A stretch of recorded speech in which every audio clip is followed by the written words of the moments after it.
जीवन हमेशा हमारी पसंद के हिसाब से नहीं चलता।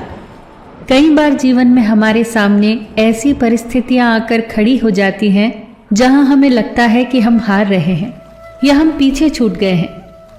लेकिन याद रखिए कि एक सकारात्मक नजरिए वाला इंसान हर मुश्किल को सीढ़ी बनाकर अपनी जीत का रास्ता तैयार कर लेता है।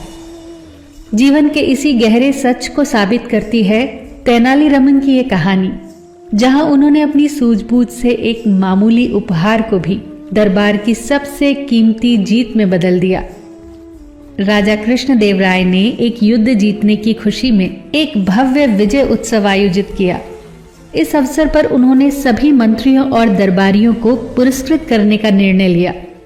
राजा ने घोषणा की, आज सभी दरबारी अपनी पसंद का एक एक पुरस्कार चुन सकते हैं, लेकिन शर्त यह है कि कोई भी 2 व्यक्ति एक जैसा उपहार नहीं लेंगे। जैसे ही पर्दे हटे, वहां कीमती रत्नों से जड़ित आभूषण, सोने की मालाएं, हीरो के हार, चांदी के बर्तन आदि सब पड़े थे। हर कोई सबसे कीमती चीज पाने की होड़ में लग गया। छीना झपटी और धक्का मुक्की के बाद सबको कुछ न कुछ मिल ही गया। अंत में बचा सबसे कम मूल्य का उपहार, एक चांदी की खाली थाली। संयोग ऐसा हुआ कि तेनालीरामन उस दिन सबसे अंत में दरबार में पहुंचे। दरबारियों को लगा कि आज तेनालीरामन को नीचा दिखाने का बहुत अच्छा मौका है।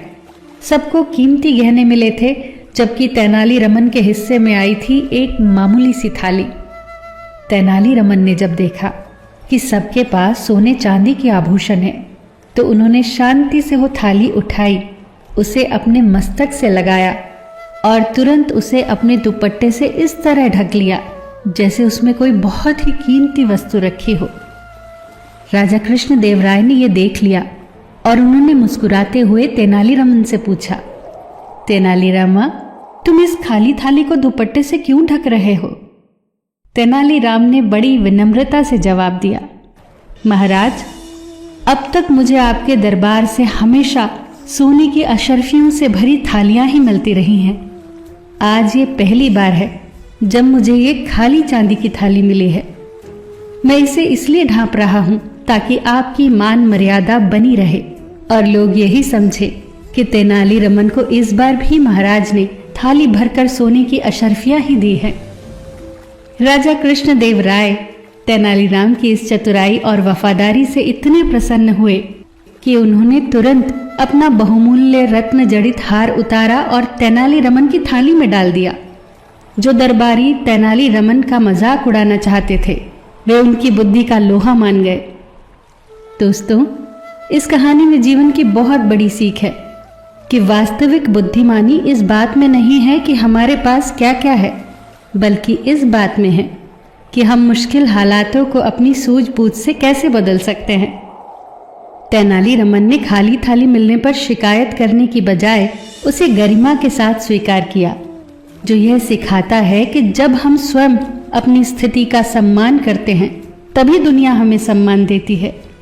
उन्होंने शिकायत नहीं की, बल्कि अपनी हाजिर जवाबी का इस्तेमाल करते हुए समाधान ढूंढा। उनके शब्दों की शक्ति, शब्दों का चुनाव इतने कमाल का था कि राजा खुद खुशी खुशी रत्न जड़ित हार देने को मजबूर हो गया। दोस्तों, यही है नजरिए का खेल। अगर हम कमी की जगह संभावनाओं पर ध्यान दें, तो हम अपनी खाली थाली को भी सबसे बहुमूल्य उपलब्धि में बदल सकते हैं। फिर मिलेंगे दोस्तों अगली कहानी के साथ। तब तक के लिए अपना ख्याल रखना और हमेशा मुस्कुराते रहना।